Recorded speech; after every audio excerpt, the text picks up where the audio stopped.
அனைவருக்கும் வணக்கம். நம்முடைய யூடியூப் சேனலில் நம்ம இன்றைக்கி என்ன வீடியோ பார்க்க போகிறோம் அப்படின்னாக்கா, நடந்து முடிஞ்ச நீட் எக்ஸாமில் நீங்கள் லோ மார்க் வாங்கியிருந்தீங்க அப்படின்னா அடுத்து என்ன செய்யலாம், அதை பற்றினதான் இந்த வீடியோ. லாஸ்ட்டு பார்த்தீங்கன்னா ஒரு 1 இயராக ஒரு சிலர் படிச்சிருப்பாங்க, இல்லை 2 இயர்ஸாக படிச்சிருப்பாங்க. படித்து எக்ஸாம் எல்லாம் எழுதி முடிச்சிட்டாங்க. டென்டேட்டிவ் ஆன்சர் கீயும் பார்த்தீங்கன்னா இன்னும் என்டிஏ பப்ளிஷ் பண்ணல. ப்ரைவேட் கீஸ் வந்தது. அதில் பார்த்தீங்கன்னா நிறைய பேர் அவங்களுடைய ஸ்கோரை செக் பண்ணியிருப்பாங்க. இப்போ பார்த்தீங்கன்னா எல்லாருக்குமே மைண்டில் இருக்கும். நான் பார்த்தீங்கன்னா இன்னும் கொஞ்சம் நல்லா படிச்சிருந்தா என்னால் கண்டிப்பாக இந்த மாதிரி எம்பிபிஎஸ் சீட் வாங்கியிருக்க முடியும். நான் எந்த இடத்துல பார்த்தீங்கன்னாக்கா லாஸ் பண்ணேன். இந்த மாதிரி நிறைய யோசிச்சுருப்பாங்க. அடுத்து நம்ம என்ன பண்ணலாம், நெக்ஸ்ட்டு இன்னொரு வருஷம் பார்த்தீங்கன்னாக்கா நம்ம படிக்கலாமா, இல்லை பார்த்தீங்கன்னாக்கா வேறு ஏதாவது பார்த்தீங்கன்னாக்கா என்ன கிடைக்குதோ ஒரு கோர்ஸ் ஜாயின் பண்ணிவிட்டு டிகிரி ஏதாவது கம்ப்ளீட் பண்ணலாமா, அந்த மாதிரி நிறைய பார்த்தீங்கன்னாக்கா தாட் ப்ராசஸ் இருந்துகிட்டே தான் இருக்கும். அவங்களுக்கான வீடியோ தான் இது. இந்த வீடியோவில் நம்ம என்ன சொல்ல போகிறோம் அப்படின்னா, நீங்கள் அடுத்தது என்ன பண்ணணும் அதை பற்றி தான் பேச போகிறோம். ஃபஸ்ட்டு பார்த்தீங்கன்னாக்கா நீங்கள் பண்ண வேண்டியது பார்த்தீங்கன்னாக்கா உங்களுடைய மார்க் எவ்வளோ. வெயிட் பண்ணுங்கள். என்டிஏ பார்த்தீங்கன்னாக்கா அதிகாரப்பூர்வமாக பார்த்தீங்கன்னாக்கா அவங்களுடைய கீ ஆன்சரை ரிலீஸ் பண்ணுவாங்க. ரிலீஸ் பண்ண உடனே ஒரு சிலருடைய மார்க் பார்த்தீங்கன்னாக்கா ஒரு 3-4 கொஷின்ஸ் பார்த்தீங்கன்னாக்கா கொஞ்சம் வேரியேஷன்ஸ் வரலாம், கொஞ்சம் அதிகமாகலாம், இல்லை குறையலாம். அப்போ உங்களுடைய அந்த கட் ஆஃபில் உங்களுடைய வருதா அப்படின்னு பாருங்கள், உங்களுடைய மார்க் வருதான்னு பார்த்துக்கிட்டு அதுக்கப்புறம் அடுத்து என்ன பண்ணலான்னு யோசிப்போம். ஃபஸ்ட்டு.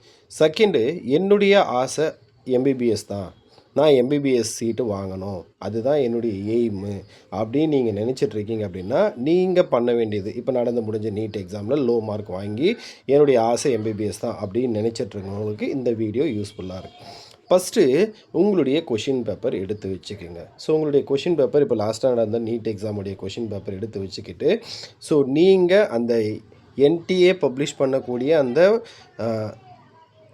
பெர்மனன்ட் கீ அதை வச்சுக்கிட்டு ஒவ்வொன்றுத்துக்கும் ஆன்சர் மார்க் பண்ணுங்கள்.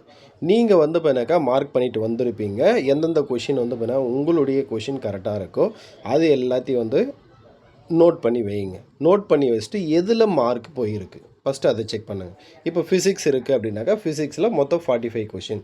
நீங்கள் எத்தனை கொஷின் அட்டன் பண்ணி ஒரு 40 கொஷின் அட்டன் பண்ணியிருக்கீங்க. இதில் பார்த்தீங்கன்னா எவ்வளோ வந்திருக்கு, ஒரு 15 to 25 வந்திருக்கா, எவ்வளோ வந்திருக்கோ அதோடைய எக்ஸாக்ட் நம்பரை போட்டு வச்சுங்க. அடுத்து அதே மாதிரி கெமிஸ்ட்ரி, இதுலேயும் 45 கொஷின் இருக்குது. இங்கேயும் பார்த்தீங்கன்னா எவ்வளோ கொஷின் வந்திருக்கு அப்படின்னு பாருங்கள். அடுத்தது பார்த்தீங்கன்னாக்கா பயாலஜி. பயாலஜியில் 90 கொஷின்ஸ் இருக்கும். இந்த மாதிரி ஒவ்வொன்றுத்துலேயும் பார்த்தீங்கன்னாக்கா நோட் பண்ணி வைங்க. நோட் பண்ணி வச்சுட்டு இப்போ மொத்தமாக எவ்வளோ மார்க் வந்திருக்கு. எதில் பார்த்தீங்கன்னாக்கா உங்களுடைய மார்க்கு லூஸ் ஆகிருக்கு. நீங்கள் எம்பிபிஎஸ் சீட் வாங்காமல் போனதுக்கு என்ன சப்ஜெக்ட் ரீசன், ஃபிசிக்ஸாக இருக்கலாம், இல்லை கெமிஸ்ட்ரியாக இருக்கலாம், இல்லை பயாலஜியில் பாட்னியாக இருக்கலாம், இல்லை ஜுவாலஜியாக இருக்கலாம். எந்த இடத்துல பார்த்தீங்கன்னாக்கா நீங்கள் வீக்காக இருக்கீங்களோ அந்த இடத்த ஸ்ட்ரென்தன் பண்ணணும். திரும்பவும் நல்லா ஞாபகம் வச்சுக்கோங்க, நான் பயாலஜியில் ஸ்ட்ராங்காக இருக்கேன், ஃபிசிக்ஸில் வீக்காக இருக்கேன் அப்படின்னு ஃபிசிக்ஸை கான்சன்ட்ரேட் பண்ணிட்டு திரும்ப பயாலஜி கோட்டை விட்டுறக்கூடாது. அப்போ பயாலஜியில் நீங்கள் ஸ்ட்ராங்காக இருந்தீங்கன்னா அதுக்கும் ஈக்குவல் இம்பார்ட்டன்ஸ் கொடுக்கணும்.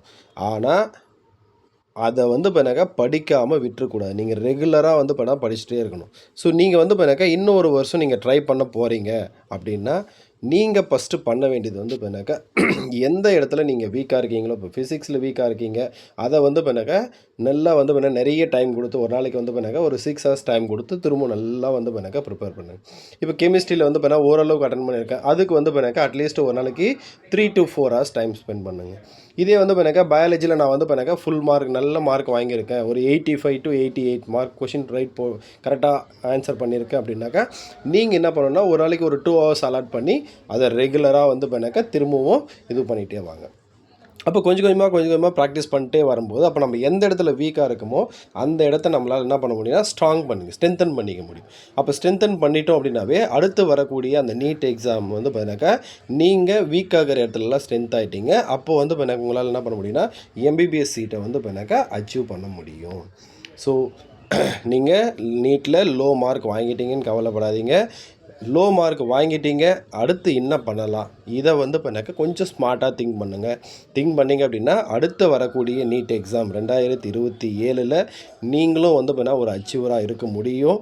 அச்சீவ் பண்ணணும் அப்படின்னா உங்களுடைய வீக் ஏரியாஸை ஸ்ட்ரென்தன் பண்ணணும். அதுதான் பார்த்தீங்கன்னாக்கா புத்திசாலித்தனம். அடுத்த வீடியோவில் சந்திப்போம். நன்றி, வணக்கம்.